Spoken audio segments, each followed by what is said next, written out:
নমস্কার সকলকে, কেমন আছেন সবাই? আশা করি সকলে ভালো আছেন। আমরা এখানে বেশ ভালো আছি। আমি ফ্রেশ হয়ে ওপর থেকে এসে গেছি, আর এতক্ষণে বিরূপ, তিতিন, তুরিন যে যা নিজের নিজের জায়গায় চলে গেছে। এবার আমি এসে গেছি আমার নিজের জন্য একটু ব্রেকফাস্ট বানাতে। আজকে ব্রেকফাস্টে অনেক দিন পরে একটুখানি ডিম টোস্ট বানাতে ইচ্ছা হলো। তো এমনি ব্রেড তো রাখা ছিল না, কিন্তু পাওভাজির যে পাউগুলো আছে সেগুলো কয়েকটা রাখা ছিল বাড়িতে। সেটা দিয়েই আমি একটুখানি নিজের জন্য ওই ডিম টোস্ট টাইপের বানিয়ে নেব।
ছোটোবেলা থেকে এই ডিম টোস্ট খেতে কিন্তু ভীষণ ভালো লাগে। আমরা যখন স্কুল যেতাম তখন প্রায়ই কিন্তু এই টিফিনটা বানিয়ে নিয়ে যেতাম। এই টিফিনটা বানানোও ইজি আর খেতেও দারুণ। একবার আমি তখন ক্লাস 11-এ পড়ি, তখন আমার দুর্গাপুরে আমি স্কুলে পড়তাম যখন 11-এ, তখন সেখানে আমার বড় কাকু আর বড় কাকিমা থাকতো ঠিক স্কুলের পাশেই। তো কখনো কখনো মানে ম্যাক্সিমাম দিনই আমি স্কুল থেকে বাড়ি না গিয়ে কাকু কাকিমার কাছে চলে যেতাম, আর সেখান থেকে পরের দিন স্কুল করে তারপর বাড়ি ফিরতাম। তো সেরকম একদিন কাকিমা আমাকে খুব সুন্দরভাবে এরকম সকালবেলায় ডিম টোস্ট বানিয়ে দিয়েছিল। তো সেটা নিয়ে আমি স্কুল এসেছি, সঙ্গে বেশ খানিকটা সস দিয়ে এনেছি যে হ্যাঁ আজকে খুব এনজয় করব টিফিন টাইমে। কিন্তু আমি একবার টিফিনের আগে বাথরুমে গেছি, এসে দেখেছি যে আমার টিফিন বক্স অলমোস্ট খালি, মাত্র এক পিস পড়ে আছে। তো সেদিন এত দুঃখ হয়েছিল যে আজ অবধি মনে আছে। সেদিন আমার বন্ধুরা আমার টিফিন বক্স থেকে টিফিন খুলে পুরোটা খেয়ে নিয়েছিল। অন্য আরও অনেক দিন হয়েছে যে ওরা আমার কাছ থেকে টিফিন কেড়ে খেয়ে নিয়েছে বা নিয়ে নিয়েছে, বা আমি ছিলাম না যখন তখন ওরা টিফিন খুলে খেয়ে নিয়েছে। তো আমার সেভাবে দুঃখ হয়নি, কিন্তু যেদিন আমি ডিম টোস্টটা বানিয়ে নিয়ে গেছিলাম সেদিন যখন নিয়ে নিয়েছিল আমার বড্ড রাগ হয়েছিল। তাই এখনও মনে আছে সেই কথাটা। এসব কথাগুলো ভাবলে কিন্তু বেশ হাসি।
রান্না শুরু করার আগে জলের বোতলগুলোতে জল ভরে পুরো ডাইনিং টেবিলের মধ্যে গুছিয়ে রেখে দিয়ে এলাম।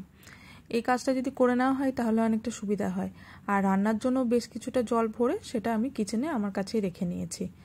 সবসময় ওই অ্যাকোয়াগার্ড থেকে জল নিয়ে তারপরে রান্না করা এটা বড্ড মুশকিল হয়ে যায়, মানে বিরক্তি লাগে, আর কিছুই না। আর এখানে জল রেডি করে রাখলাম, কারণ মোটামুটি 1 থেকে 1.5 ঘন্টার মধ্যেই তিতিন তুরিন ফিরে যাবে। এখন বাজে প্রায় 9:30, ওরা ওই 10:30 থেকে 11:45-টার মধ্যে স্কুল থেকে ফিরে যাবে। তো এসেই তো তখন টেবিলে যদি জল না থাকে তাহলে বড্ড বিরক্ত হয়। এসে বলবে যে আরে এত জল তেষ্টা পেয়েছে, জল নেই। গরমটা তো এখন ভীষণ পড়েছে।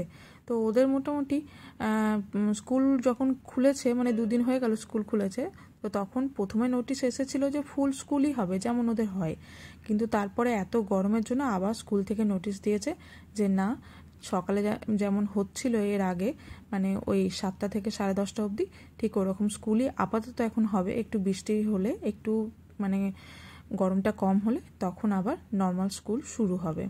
তো ওই জন্য এখন ওরা মোটামুটি ওই 11:45টার মধ্যে বাড়ি ফিরে আসছে। আর আজকে বেশ একটা ইন্টারেস্টিং রান্না করব আমি, সেটা হচ্ছে কলার মোচার তরকারি। অনেকে অনেক রকমভাবে করে, আমি যেভাবে করি আমি সেটাই আপনাদের সঙ্গে শেয়ার করছি। আর এটা খেতেও কিন্তু ভীষণ ভালো লাগে। আর এই রান্নাটা আমি শিখেছি আমার মায়ের কাছ থেকে। তা প্রথমেই দেখলেন আমি বেশ খানিকটা মুগের ডাল আমি ভিজিয়ে রেখেছিলাম সকালবেলাতে। ডালটাকে ভালো করে ধুয়ে নিয়ে তারপর কড়াইয়ের মধ্যে দিয়ে দিয়েছি অল্প একটুখানি নুন দিয়ে। প্রথমে ডালটাকে আমি সেদ্ধ করে নিলাম। ডালটা কিন্তু কাঁচাই ছিল, এটাকে আমি কোনো রকমভাবে ভাজিনি। সেদ্ধ করে ওটাকে তুলে রেখেছি। আর এদিকে আলু আর মোচাটা ছাড়িয়ে সেটাকেও কিন্তু আমি প্রেসার কুকারে সেদ্ধ করে আগে থেকে রেখে দিয়েছিলাম। এবার কড়াইয়ের মধ্যে একটুখানি গরম মশলা আর মানে গোটা গরম মশলা আর তার সঙ্গে একটা শুকনো লঙ্কা দিয়ে কিছুক্ষণ ভেজে নিলাম। তারপরে এখানে দিয়ে দিয়েছি একটা পেঁয়াজ, ওই মিডিয়াম সাইজের একটা পেঁয়াজ আমি কুচো করে নিয়েছি, সেটাই দিয়ে ভালো করে ভেজে নেব। পেঁয়াজগুলো যখন বেশ ভালোভাবে ভাজা হয়ে যাবে, একটু বেশ লাল লাল হয়ে যাবে, সেই সময় আমি এখানে দিয়ে দেবো বেশ খানিকটা জিরের গুঁড়ো, মানে ওই 1.5 চামচ মতো। আর জিরের গুঁড়োটা আমি কিন্তু ডাইরেক্ট তেলেই দেব, তবে খুব বেশিক্ষণ ভাজবো না, জাস্ট একটুখানি ভেজে নিয়ে তার মধ্যে আমি আদা আর রসুনের যে পেস্ট বানিয়ে রেখেছি সেটাকে মিক্স করে দেবো। কারণ আদা রসুনের পেস্টের মধ্যে জল আছে, তো জলটা দিয়ে দিলে তাহলে এই যে গুঁড়ো মশলা আমি যেটা দিলাম সেটা কিন্তু পুড়ে যাবে না। তারপরে পরেই আমি পরিমাণ মতো হলুদ আর একটু নুন দিয়ে নেব। সব মশলা যখন বেশ ভালোভাবে একসঙ্গে মিক্স হয়ে যাবে, তারপরে আমি দিয়ে দেবো আলু আর কলা ফুল, যেটা আমি জল ঝরিয়ে রেখেছি সেদ্ধ করে, সেটাকে দিয়ে ভালোভাবে ভেজে নেবো একটুখানি। সেগুলো যখন বেশ ভালোভাবে ভাজা হয়ে যাবে, মানে মিক্স হয়ে যাবে, তারপরে গিয়ে আমি যে ডালটা সেদ্ধ করে রেখেছি মুগের ডালটা, সেই মুগের ডালটা দিয়ে দেবো। তারপরে একটুখানি চিনি মিক্স করে সেটাকে কিছুক্ষণ জল মিশিয়ে ভালোভাবে একটু মিক্স করে নিয়ে ঢাকা দিয়ে রেখে দিলে ব্যাস, তাহলে কলার মোচাটা কিন্তু একদম তৈরি হয়ে যাবে। এর মধ্যে ঘি মেশানো যেতেই পারে নামানোর আগে, বাট বিরূপ তরকারির মধ্যে ঘি খেতে খুব একটা পছন্দ করে না, তাই জন্য আমরা দিই না।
ওদিকে কলার মোচাটা হচ্ছে, আর আমি একবার এসে গেছি ওপরে। বেশ কিছুদিন হলো এই বেডের এই ওপরে পোর্শনটাতে প্রচণ্ড ধুলো জমেছে। এখানে এত ধুলো, অসম্ভব ধুলো, মানে 2 থেকে 3 দিন যদি মোছা না হয়, ডাস্টিং যদি করা না হয়, ব্যাস, তাহলে এত মোটা মোটা ধুলোর প্রলেপ জমে যায়। অসম্ভব বাজে লাগে দেখতে। বেডের মধ্যে এরকম করে ধুলোটা ভালোও লাগে না। অন্য সব কিছু ভালোভাবে পরিষ্কার করা হয়ে গেল, এই বেডে এইভাবে উঠে খুব একটা বেশি মানে পরিষ্কার করা হয় না। 2-3 দিন হয়তো মানে না করেই রেখে দিলাম, ডাস্টিং হলো না হয়তো এই পোর্শনটা, ব্যাস, তাহলে এতটা ধুলো জমে যাবে। তো আজকে যেহেতু বেডশিটটা চেঞ্জ করলাম, তাই জন্য একটুখানি বেডটাকেও বেশ সুন্দরভাবে মুছে নিলাম।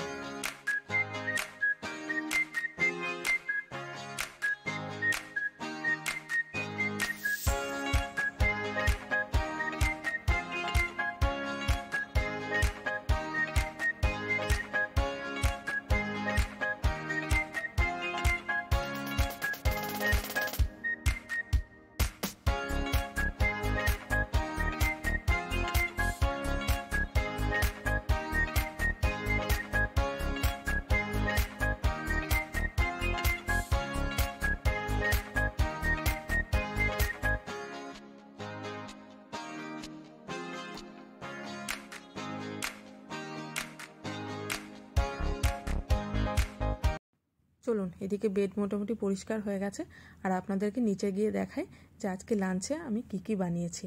তো এইদিকে লাঞ্চে আমি বানিয়েছি কাঁকরোল ভাজা, আর তার সঙ্গে এই চিংড়ি মাছের একটা কারি, যেটা খেতে অসাধারণ ছিল, আর তার সঙ্গে কলার মোচা তো ছিল।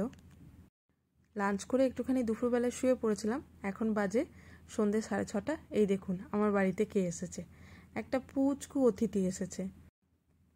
ওর নাম হলো টিনটিন। ও আমার পাশের বাড়িতেই থাকে, আমার এক বান্ধবীর ছেলে। তো মাঝে মধ্যে আমার কাছে চলে আসে। বাড়িতে এরকম একটা কিউট বাচ্চা থাকলে কোথা দিয়ে যে সময়টা কেটে যায় সত্যি বোঝা যায় না, কি যে ভীষণ ভালো লাগে। তিতিন তুরিন এখন বড় হয়ে গেছে, তো তাই ওদের সঙ্গে যে সময়টা কাটায় সেটা একটু অন্যরকমভাবে। আর এই রকম ছোট্ট ছোট্ট পুচকুদের সঙ্গে সময় কাটানোটা একটু অন্যরকম হয়। এদেরকে নিয়ে মানে শুধু আমি না, বিরূপ, তিতিন তুরিন, আমরা সবাই ভীষণ এনজয় করি। তো এই পুচকুটা আসাতে মোটামুটি আজকে সন্ধ্যাটা দারুণ মজাতে কাটলো। অবশ্যই তার পরেই আমার বাড়িতে হঠাৎ করে গেস্ট এসেছিলো, তো সেই জন্য আমি আর ভিডিও শ্যুট করতে পারিনি এর পরেরটা, কারণ আমি কিচেনে চলে গেছিলাম একটু ডিনারের ব্যবস্থা করতে। তো আর আজকে ডিনারে এই যে করেছিলাম ওই সাদা মিষ্টি পোলাও, আর তার সঙ্গে একটু স্যালাড ছিল, আর এদিকে সাইডে এখন চিকেন কষা হচ্ছে, এখনও হয়ে ওঠেনি। তো খুব তাড়াহুড়োর মধ্যে মানে রান্নাগুলো করছিলাম বলে এর ভিডিও আমি শ্যুট করতে পারিনি। তো ব্যাস আজকের ভিডিওটা আমি এখানেই শেষ করছি।